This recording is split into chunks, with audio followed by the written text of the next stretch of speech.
Бәріне сәлем оқушылар, бүгін сіздермен English Plus кітабының, яғни 5-ші сыныптың English Plus кітабының 106-шы бетіндегі A Famous Story, яғни танымал оқиға тақырыбын талқылайтын боламыз. Каналға бірден тіркеліп, лайк басуды ұмытпа, жаңа видеолар көп болады. Бірінші тапсырмада саған былай айтады.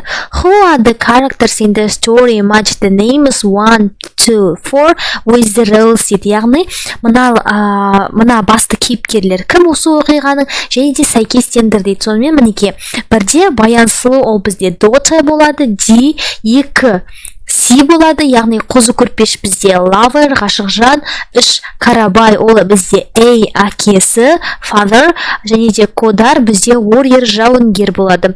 Мен саған бірінші жауабын көрсетейін, одан кейін барып, мына бүкіл тексті оқып аударып беремін. Сонымен бастадық. Екінші тапсырмада былай айтады. Read the text and write the true false, яғни мына оқиғаны толығымен оқып ал, және де true false жаса дейді. Қара, біріншіде Баян's father was Қарабай. Әрине ол true болады. Баянның әкесі Қарабай. Қозы and Баян met when they were young. Олар жас кезінде, бала кезде жолыққан дейді. No, false. Кодар was a farmer. Кодар фермер болды дейді. Ол бізде false. Арғарай. Қарабай decided to give Баян to Қозы. Яғни Қарабай Баянды Қозға бермек болды дейді. Ол да false болады. 5. Баян didn't love Кодар. Баян Қодарды ұнатпады дейді. Жақсы көрмеді. Иә, ол бізде true болады. 6. Қозы followed Баян, but he didn't find her. Қозы Баянның артынан жүрді, бірақ оны табылмады дейді. Ол бізде false болады. 7. Кодар died in a river. Кодар бізде өзенде қайтыс болды дейді. Ол әрине false болады. Және де 8. Баян didn't want to live without Қозы. Баян қозысыз өмір сүргісі келмеді дейді. Ол әрине бізде true болады. Енді 3-ші тапсырмаға назар аударайық. 3-ші тапсырмада саған былай айтады. Build these words in the text, match the word 1 to 5 with the definition. Яғни мына берілген сөздерді дефинициясымен, мағынасымен сәйкестендір дейді. Бар, бастадық. Бірінші комп деген ол бізде тарақ. Тарақты we use to tidy our hair, яғни біз оны шашымызды жинау үшін қолданамыз дейді. Яғни бірде C болады. 2. Knife, ол бізде пышақ. Пышақ we use it to cut something. Бір затты кесу үшін қолданамыз болады. 2. E болады. 3. Belt. Belt деген ол белдік. A жауабы дұрыс болады. Яғни we wear it around our waist. Оны біз беліміздің айналасына қолданамыз. 4. Braid, өрім. Ол бізде D жауабы сәйкес келеді. We wear it on our head. Яғни біз оны басымызға тағамыз дейді. Және де necklace. Necklace дегеніміз ол моншақ, әшекей. Ол бізде B жауабына сәйкес келеді. We wear it on our neck. Яғни оны біз мойнымызға тағамыз дейді. Мінекей, жауабын жазып бердім. Енді 4-ші тапсырмаға назар аударайық. 4-ші тапсырмада саған былай айтады. Ask and answer the question. Мына сұрақтарды қой және оған жауап бер дейді. Бірінші сұрақ. Does this story have a happy ending дейді. Мына оқиға бақытты аяқталды ма? Why not? Неліктен, неге олай бола алмады дейді. No, it doesn't. Ол бақытты аяқталмады because Қозы and Баян died. Өйткені Қозы мен Баян қайтыс болды. 2. Who is your favorite character in the story? Why? Неліктен сенің сүйікті кейіпкерің кім және неліктен? My favorite character is Баян Сұлу because she is brave and strong girl. Менің сүйікті кейіпкерім ол Баян, өйткені ол мықты және күшті қыз. 3. What are the famous love stories? Do you know? Қандай атақты махаббат оқиғаларын білесің? Айша Бибі, қыз жібектердің, Ромео и Джульетта деген секілді арқылай өзің толықтыра берсең болады.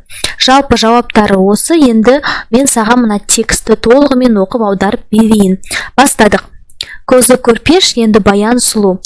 Каналға тіркелуді ұмытпа, лайк басып, комментарийге рахмет деп жазып кет. Бастадық. Қарабай and Сарыбай were very good friends and they promised that their children would marry. Қарабай мен Сарыбай жақсы достар болды. Және де олар бір-біріне уәделесті, олардың балалары үйленеді деп.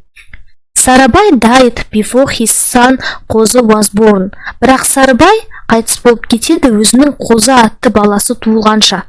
Қарабай had a daughter called Баян. Бірақ Қарабайда қыз болды. Оның аты Баян болған. Қозы and Баян grew up, but they didn't meet. Қозы мен Баян өсті, бірақ олар кездеспеді. Баян became a beautiful young woman. Баян сұлу әйелге айналды. She named the fame of her beauty spread throughout the whole steppe. Оның сұлулығын бүкіл кең далаға тарады. She became known as Баян сұлу, or Баян the beautiful. Қозы and Баян finally fell in love. Ол бізде Баян сұлу атымен атақты болды. Немесе Баян, мына жерде де Баян сұлу деп ағылшынша жазып қойыпты. Қозы and Баян finally fell in love.